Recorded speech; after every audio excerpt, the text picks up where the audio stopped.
로마서 1장 16절 17절입니다.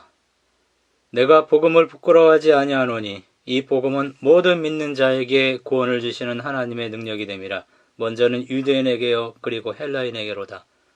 17절 복음에는 하나님의 의가 나타나서 믿음으로 믿음에 이르게 하나니 기록된 바 오직 의인은 믿음으로 말미암아 살리라 함과 같으니라. 가난한 집 광부의 아들 루터는 1505년 7월 법대에서 한 학기를 남겨두었습니다. 친구와 같이 공의를 의논하다가 온갖 제약이 생각나고 심판의 광경이 눈앞에 나타났습니다.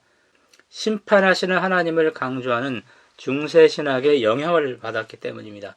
그는 자기가 죄인이라서 법관의 자격이 없음을 자각하고 학계를 떠납니다.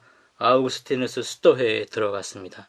거기서 명상하고 노동하고 금식하고 기도하고 고행을 하다가 이제 한계에 다다르게 됩니다. 그때 수도원장이 그에게 라틴어 성경을 주었습니다. 루터는 처음 성경을 보았습니다.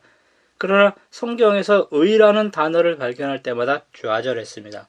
어떤 죄도 묵과하지 않는 하나님의 공의 앞에 설 수 없었기 때문입니다.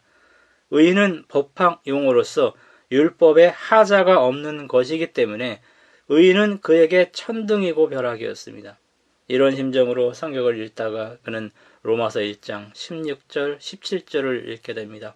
여기서 그가 찾던 구원이 복음을 통해 주어진다는 사실을 처음으로 발견합니다. 중세신학에서는 성내전이나 고행이나 행함으로 구원을 얻습니다.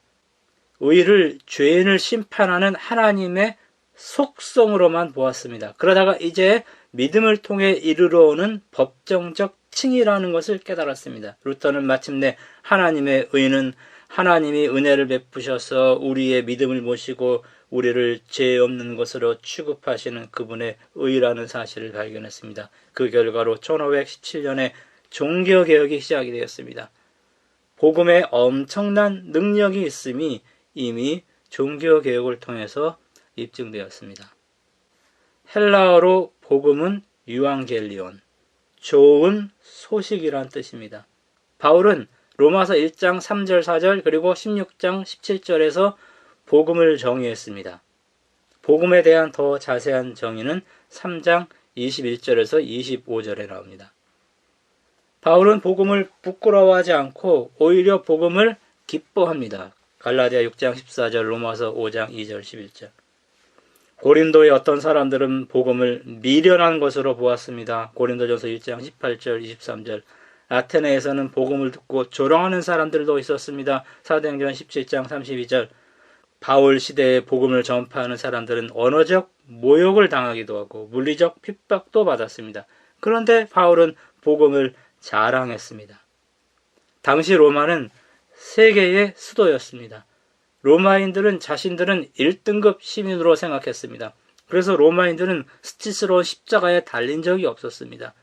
로마인들은 유대인들은 2등급 시민으로 보고 십자가에 달리신 구세주를 믿는 그리스도인들은 3등급 시민 취급했습니다. 오늘날 우리가 복음이나 복음 전도를 부끄러워할 이유가 없는 것입니다.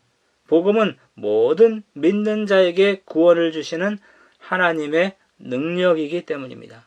그러나 복음은 믿는 자들에게만 제한적으로 나타납니다. 여기 능력, 헬라어 디나미스, 이 단어에서 다이너마이트, 그 다음에 다이내믹스, 다이너모 이런 영어 단어들이 나왔습니다. 복음의 능력은 다이너마이트나 로마 군대처럼 파괴적인 능력이 아니에요. 그 능력은 생명을 주는 능력입니다. 요한복음 12장 24절 한 알의 밀이 땅에 떨어져 죽지 아니하면 한 알 그대로 있고 죽으면 많은 열매를 맺느니라. 한 알의 밀이 땅 속에서 죽어야만 싹이 나고 꽃이 피고 알곡이 됩니다. 그 알곡이 분쇄기에서 빠져서 가루가 되고 반죽이 되어야만 요한복음 6장 35절에 있는 생명의 빵이 됩니다. 그 빵은 또 입속에서 씹히고 뱃속에서 소화되고 없어져야 사람에게 생명을 주는 것입니다. 이것이 어쩌면 세상에서 가장 큰 능력입니다. 이것이 자기를 희생하는 십자가의 능력의 한 예증이 될 수 있는 것입니다. 복음은 하나님의 능력, 이 공식, 이것은 원자력, E는 이꼴 MC의 제곱보다 더 큰 능력입니다. 복음의 능력으로 사람이 하나님의 작품이 된다고 에베소 2장 10절에 언급하고 있습니다. 이것이 기적인 것입니다. 20세기 초에 어떤 사람이 1세기 이집트 파피루스에서 로마서 1장 16절에 나오는 능력이란 단어, 이 단어가 처방으로도 사용되었음을 발견해냅니다. 사람이 아프면 의사에 가고 의사는 그 사람을 진단하고 처방전을 써줍니다. 종이는 아무 능력이 없어요. 처방전에는 그러나 위대한 능력이 있는 것입니다. 그러나 그 처방전 자체가 환자를 치료하는 것은 아닙니다. 그 처방전으로 약국에 가서 약을 지어 먹어야만 능력이 나타납니다. 복음은 처방전이라는 것입니다. 복음의 능력을 체험한 사람들은 죄의 병으로 고생하는 사람들에게 그 처방전을 말해줘야 하고, 그 처방전을 받은 사람들은 그 처방전대로 예수님을 믿어야만 생명을 얻는 능력을 체험하게 되는 것입니다. 사랑에만 국경이 없는 것이 아니에요. 복음에도 국경이 없어요. 남녀노소, 빈부, 인종 이런 차별도 없습니다. 복음은 모든 믿는 자를 구원하는 하나님의 고유하고 전능한 능력입니다. 여기서 모든 믿는 자는 문법적으로 하나님을 믿고 그리고 계속해서 믿는 이런 사람들인 것입니다. 17절에 복음에는 하나님의 의가 나타나서, 이 로마서 1장 17절에서 복음은 하나님의 의의 나타남 혹은 하나님의 의의 계시입니다. 하나님의 의, 디카이어스네 때우, 이것이 무엇인지 지금도 논쟁 중입니다. 세 가지 대표적인 견해가 있어요. 첫째는 하나님의 의는 하나님의 속성입니다. 요한일서 4장 16절에 하나님은 사랑이라고 말했습니다. 시편 119편 172절에 주의 모든 계명이 의로우시다 이렇게 언급합니다. 로마서 7장 12절에도 율법은 거룩하고 계명도 거룩하고 의로우며 선하도다. 로마서 13장 10절 사랑은 율법의 완성이다. 그러므로 의는 품성적으로 하나님과 같이 되는 것입니다. 다른 말로 의는 사랑이고 거룩하고 선하고 율법과 일치되는 것, 이렇게 의는 하나님의 품성적인 속성이다. 이런 견해가 하나 있어요. 둘째 견해는 이 하나님의 의를 원천의 소유격으로 봅니다. 그렇다면 하나님으로부터의 의 혹은 목적격 소유격으로 보면은 하나님이 보시기에 유효한 의, 이렇게 볼 수 있어요.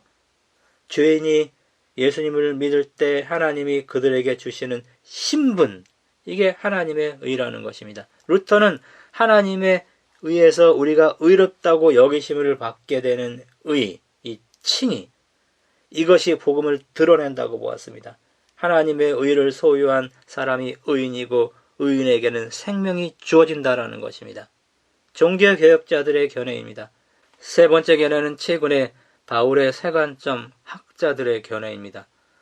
과거의 언약에 대한 하나님의 신실함으로 하나님의 의를 그들은 생각합니다.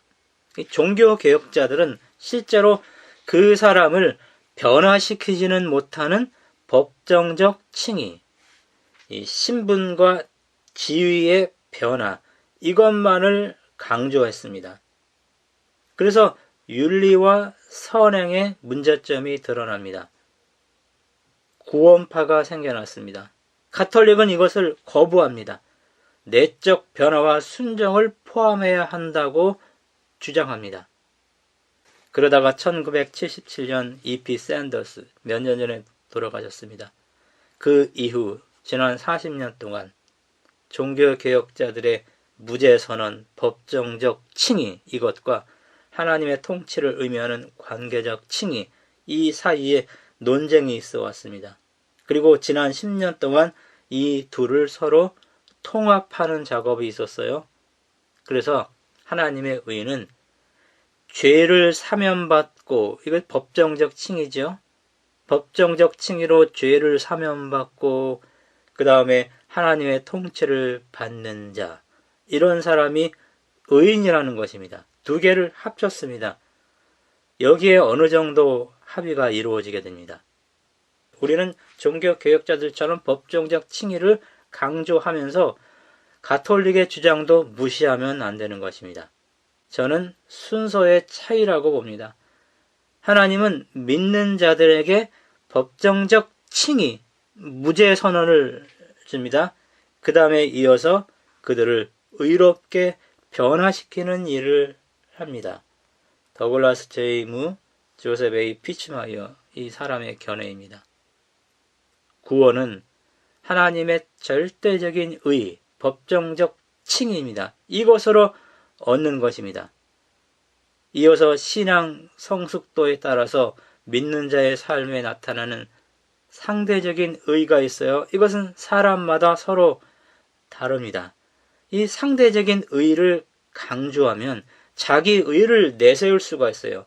세관점의 주장처럼 믿음과 상대적 의로 미래의 칭의를 우리가 얻는다면 구원을 얻는 최소한의 행위의 기준이 무엇인가요? 그들은 하나님의 소관이라고 말하죠. 이것은 무책임한 것입니다. 그렇다면 사람은 자신의 구원에 대해 불안할 것입니다. 상대적인 의를 행함으로 행함에 치우치게 되죠. 자신의 의를 자랑할 위험에 노출되는 것입니다. 그렇다면 그것은 복음이 아니에요. 김세윤 교수는 로마서 1장 3절 4절과 16장 17절 이것을 하나의 통일체로 봅니다. 로마서 1장 3절 4절은 복음을 기독론적으로 해석한 것이고 16절과 17절은 구원론적으로 정의했다는 것입니다. 1장 3절과 4절은 하나님과의 관계가 회복되는 관계적 칭의를 언급하는 것이고 주권이 전이되는 것이에요. 주권이 나에게서 하나님으로 정의되는 것입니다. 1장 16절 17절은 법정적 칭의로 무죄를 선언하는 것입니다. 그렇다면 하나님의 의가 부여되는 것은 이 두 가지 거의 동시적 사건이라고 우리는 보게 됩니다. 먼저 하나님의 의가 믿는 사람의 계정에 놓이게 되죠. 그래서 법정적 칭의죠. 그리고 무죄 선언입니다. 그 다음에 하나님의 의가 성령을 통해서 믿는 사람의 마음에 받아들여져서 율법이 심령에 기록이 되는 거예요. 이것이 관계적 칭의로 해석할 수 있어요. 다른 말로 예수님을 마음의 주인으로 모시는 것입니다. 갈라디아 2장 20절. 또 로마서 1장 1절에 있는 것처럼 예수 그리스도의 종으로서 주 예수 그리스도의 통치를 받아들이는 삶, 이것입니다. 그 결과로 삶이 변화되지요. 믿어 순종하게 되죠. 로마서 1장 5절에 있는 것처럼. 그러면서 복음의 능력을 체험하면서 예수님을 닮아가는 사람이 되는 것입니다. 이것이 기적이고 에베소 2장 10절에서는 하나님의 작품이 되는 것이라 이렇게 설명을 하고 있는 것입니다. 그래서 하나님의 의, 거의 동시적입니다. 예수님 믿는 사람이 먼저 법정적으로 칭의를 받죠. 그래서 무죄가 선언되고 구원을 받은 것입니다. 그 다음에 그 이후에 성령을 통해서 우리가 우리 마음의 주권을 예수님께 넘겨드리는 것이죠. 그리고 그분의 통치를 경험하면서 우리가 주님을 닮아가면서 그분의 종으로서 주님 오시는 그날까지 살아가면서 우리가 그 능력을 체험하면서 이 세상에서 그 생명을 경험하면서 부활의 생명을 경험하면서 체험하면서 하나님의 작품으로 만들어져 가면서 우리가 살아가는 것입니다. 그래서 두 개를 연합하는 것이 저는 맞는 견해라고 생각을 합니다.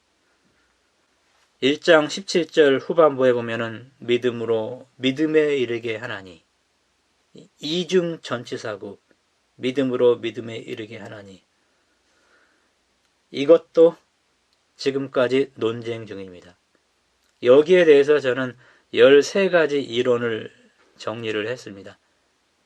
그 중에서 13번째 견해를 제가 소개하기를 원합니다. 이것은 믿음에서 믿음으로, 한 단계에서 더 높은 단계로의 이동이에요. 사람의 믿음을 언급하는 것입니다. 처음 믿음에서 더 높은 믿음으로 발전하는 거예요. 처음에는 어느 정도의 믿음에서 이제 더 높은 다른 정도의 믿음으로 발전하는 것입니다. 이례적인 믿음이 아니에요. 이 믿음은 계속 성장하는 믿음이에요. 하나님의 통치를 경험하는 믿음의 순종과도 연결되기 때문에 저는 요 맨 마지막에 소개한 이 견해를 저는 선호합니다. 그 다음에 보면은 의인은 믿음으로 말미암아 살리라. 이것은 하박국 2장 4절의 인용입니다. 하박국 2장 4절 히브리어 본문은 이렇게 나와 있어요. 의인은 그의 믿음으로 말미암아 살리라. 이 구절이 로마서 1장 17절, 갈라디아 3장 11절, 히브리서 10장 38절에 세 번 신약에 인용이 되었어요. 그런데 그의 라는 이 단어가 빠졌습니다. 여기서 그는 누구일까요? 하나님이나 하나님을 믿는 사람이죠. 하박국 2장 4절에 대한 이 70인역 번역에는 그를 나라고 번역했어요. 그래서 나의 믿음으로 살리라. 여기서 나는 하나님이죠. 그러니까 하나님의 신실함으로 산다. 이렇게 번역을 했습니다.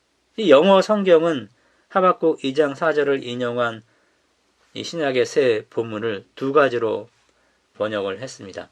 첫 번째는 믿음을 통해서 의롭게 된 사람은 살리라는 번역이에요. 믿음으로 의롭게 된 사람은 산다. 영생을 얻는다. 이런 번역이겠죠. 두 번째 번역은 의인은 믿음으로 산다. 오늘 우리가 보는 개정개혁 성경처럼 번역을 했습니다. 로마서 전체의 문맥에서 보면은 믿음으로 의롭게 된 사람은 살 것이다. 이게 맞는 번역입니다. 그런데 또 로마서에는 의인은 믿음으로 살죠. 구원받은 사람들은 믿음으로 산다는 개념이 또 로마서에 많이 나와 있기 때문에 이것도 우리는 무시할 수 없어요. 그래서 우리는 이것 가지고 논쟁하는 것도 의미가 없고 두 번역을 역시 종합적으로 이해할 필요가 있는 것입니다. 그렇다면 모든 믿는 자 16절에 이 믿는 자는 헬라어 문법으로 계속해서 믿는 모든 자이기 때문에요. 계속해서 믿는 이 모든 믿는 자 이런 사람은 의인이에요. 그래서 그 의인은 믿음으로 의롭게 되어 구원을 받습니다. 그 이후에 구원받은 다음에 계속해서 믿음으로 살아간다고 이해하는 것이 좋을 것 같아요. 바로 앞에 나오는 구절 믿음에서 믿음에 이르게 하나니 이 구절과도 잘 연결이 되는 해석입니다. 다시 정리하면요. 우리는 믿음으로 의롭게 되어 구원을 받습니다. 법정적 칭의입니다. 그 다음에 계속해서 그 이후에도 믿음으로 살아가는 거예요. 예수님의 통치를 받으면서 예수님의 종으로서 율법에 순종하면서 믿음으로 살아가는 것. 이렇게 이해하는 것이 저는 옳다고 생각을 합니다. 이게 복음입니다. 로마서 1장 16절, 17절에서는 이 법정적 칭의를 강조하는 거예요. 그리고 우리는 결국 이 법정적 칭의로 구원을 받는 것입니다. 1998년에 모든 암을 완치할 가능성이 있다는 꿈의 암 치료자가 개발되었다는 소식이 보도되었고요. 제가 그것을 신문에서 직접 봤습니다. 암 환자들이 엄청난 기도를 걸었습니다. 신약을 개발 중인 엔트로메디사의 주식의 주가가 갑자기 하루 만에 500까지 치솟았습니다. 평소 거래량의 420배가 넘었습니다. 이 신약을 간청하는 전화와 이메일이 하루에 수백 건씩 쇄도합니다. 돈을 많이 내면 약을 빨리 구할 수 있느냐라는 문의도 엄청나게 들어왔습니다. 저는 그 다음날 신문을 보았습니다. 거기에 보니 의사가 환자에게 처방할 수 있는 약이 되려면 10년 이상 걸린다라는 보도가 나왔어요. 그 이후 열기가 잠잠해졌습니다. 오래도록 행복하게 사는 것. 이게 사람들의 목적입니다. 다른 것들은 이것들을 이루기 위한 수단에 불과합니다. 예수님 믿는 목적이 무엇인가요? 로마서 1장 17절은 동전의 한 면으로서 영원히 행복하게 살기 위해서 우리가 예수님을 믿는 것입니다. 동전의 다른 면은 로마서 3장 21절 이후에서 전개되는 내용에 나옵니다. 하나님의 사랑 때문에 우리가 예수님을 믿는 것입니다. 죄인이 예수님을 믿어서 의인이 되어 영원히 행복하게 산다는 소식, 이것이 바로 성경이 말하는 복음의 한 면, 로마서 1장 16절, 17절에 나오는 복음입니다. 이 복음으로 종교개혁이 일어난 것입니다. TV에서는 뉴스를 합니다. 뉴스는 그날 행해진 좋은 일들, 나쁜 일들, 이것을 아나운서가 그냥 전하는 것입니다. 뉴스가 글자로 기록된 것이 신문이에요. 대중매체는 주로 나쁜 소식을 전문적으로 다룹니다. 우리는 그것을 너무 쉽게 믿어요. 전도는 복음을 전하는 것입니다. 예수님의 의에 이미 행해진 이 소식, 이것을 전하는 것입니다. 교회의 사명은 복음을 아나운서처럼 전하는 것이 아니라 확신과 성령의 감동 아래서 전하는 것입니다. 그래도 안 믿으면 믿지 않는 사람의 책임입니다. 우리는 그들이 믿기를 바라는 그 마음으로 간절하게 복음을 전하는 것입니다. 독일 디벨트 신문에 의하면 지난 1000년 동안 인류에게 가장 중요한 역할을 한 인물을 꼽았습니다. 첫째가 금속 활자를 발명한 요하네스 구텐베르크로서 출판물의 대량 생산으로 문명이 급속도로 발전을 이루게 했다. 그렇기 때문에 구텐베르크가 1위였습니다. 2위는 아메리카 대륙을 발견한 크리스토퍼 콜럼버스였습니다. 3위는 종교개혁가 마르틴 루터였습니다. 우리 그리스도인의 관점에서 보면은요, 당연히 루터가 1위이죠. 그가 로마서 1장 17절의 의미를 깨달았어요. 물론 단편적인 의미만 깨달았습니다. 그리고 종교개혁을 일으켰어요. 세상을 개조했어요. 그 결과 미국이 탄생했고 우리가 복음으로 구원을 얻었어요. 그래서 우리 입장에서 보면은 당연히 마르틴 루터가 지난 1000년 동안 인류에게 가장 중요한 역할을 한 인물입니다. 로마서 1장 17절에 대한 이해가 세상 역사를 바꾸어 놓았습니다. 이 구절이 제대로 이해되지 않았으면 종교개혁이 일어나지 않았을 것입니다. 역사적으로 복음이 세상을 바꾸어 놓은 것입니다. 개인적으로 보면은 복음이 나의 삶을 바꾸어 놓았어요. 복음의 그 능력이 있음이 이미 루터나 칼벤과 웨슬리, 그런 사람들의 삶을 통해서 우리는 보았습니다. 그 복음이 나를 사로잡았습니다. 우리를 사로잡았습니다. 그 복음으로 나 자신과 나의 가족과 나의 교회에서 또 하나의 종교개혁이 일어났으면 참 좋겠습니다. 루터가 깨달은 복음, 그것은 복음의 한 면이었어요. 법정적 칭의, 무죄 선언, 예수님 믿을 때 무죄가 선언되고 법정적 칭의를 얻어서 구원 얻는다는 이 복음. 그러나 오늘 우리는 복음의 다른 측면도 이해합니다. 이어서 우리는 우리의 삶의 주도권, 이것을 주님께 넘겨드리고 주님의 종이 되어서 주님의 통치를 받으면서 주님의 사랑과 또 보호를 받으면서 이 땅에서부터 영원한 생명을 체험하면서 주님을 닮아가는 이런 삶을 살아가는 복음의 또 다른 면까지 우리는 여기서 이해를 하게 되었습니다. 우리가 이해한 이 복음, 엄청난 것입니다. 이 복음이 여러분의 삶에서 능력으로 매일 매 순간 나타나면서 기쁨과 즐거움 가운데 살아가는 우리 성도 되길 바라면서 말씀 마치겠습니다.